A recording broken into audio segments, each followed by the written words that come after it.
Hey, what is up everyone, Nick here with my review for The Flash Season 3, Episode 9, The Present. Now, after defeating the Dominators with the help of all of his friends, Barry has returned back to Central City, where he belongs, to focus on the Savitar and alchemy problem. Now, this episode had a ton of reveals and revelations, and it makes a lot of sense, obviously, because it's the mid-season finale, and they have to sort of set up a lot of things that are going to be, present in the back half of the season. Now, obviously, this is like a Christmas-themed episode just because of the day it's coming out and it being the winter finale, and I always love the Christmas episodes they have on the CW because they're really fun and you really get into the mood and the atmosphere and the characters get to do more fun things. It's just like a comfy time all around. I think as a viewer, just to see the characters having fun and enjoyment for just a little bit of a time. Now, a couple cool things happen this episode. So finally we learned that yes, Julian is in fact alchemy, or at least a version of alchemy. We don't know if maybe there were other ones in the past, because we find out that basically alchemy is the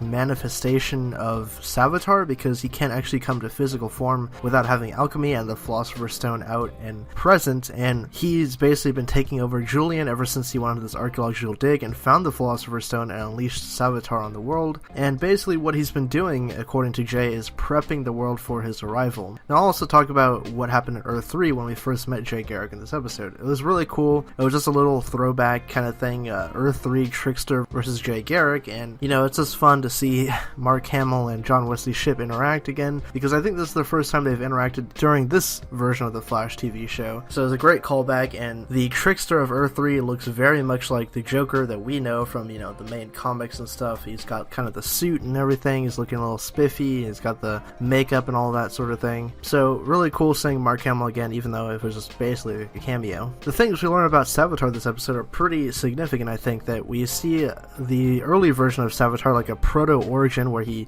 created his suit through the Speed Force, and he's basically the god of speed. He was, as Jay Garrick said, the first guy to actually, get the Speed Force, so that's why he's the fastest, and he really only comes out for other speedsters that are kind of rivaling his speed and going to challenge him because he wants to fight them and prove that he is the speed god. That's essentially what happens with Barry Allen, because Jay Garrick is actually surprised that Savitar is coming after Barry at first, and then he realizes that he has to actually help him, and they team up and they actually go and stop alchemy and Savitar for a little bit of a time, and then Savitar is able to kind of sway people, and things happen here and there, and then we get all the stuff going on, and Wally actually teams up and helps Barry out against his fight with Savitar. So the episode wraps up with them at their Christmas party, the West family having their Christmas party, the annual thing at their house, and essentially they give Wally his suit finally, and they acknowledge yes, you are going to be Kid Flash, we're ready to move on to that next step. So I thought it was pretty cool. I think Wally is ready. He's getting a lot of training from HR, which I think is great,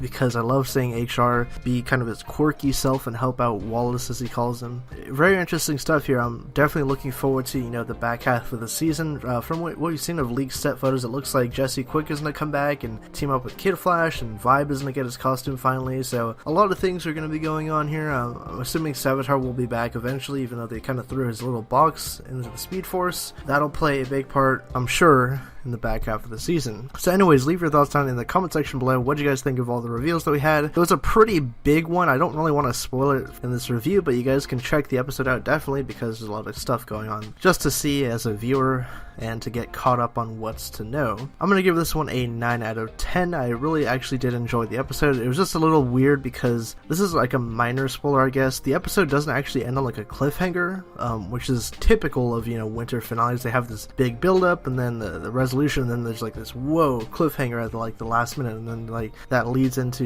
the second half of the season. But this one actually didn't have it. It just kind of ended on like a happy note. So interesting choice there. I'm guessing that happiness won't be prevalent throughout the back half of the season, because they got to take it to that dark turn when they fight Savitar. But anyways, leave all your thoughts down in the comment section below. What do you guys think of the episode, and what are your thoughts and predictions on Savitar and what he's up to? If you guys are new to the channel and you like this review, subscribe for more content like this. My name is Nick, and I'll catch you guys next time.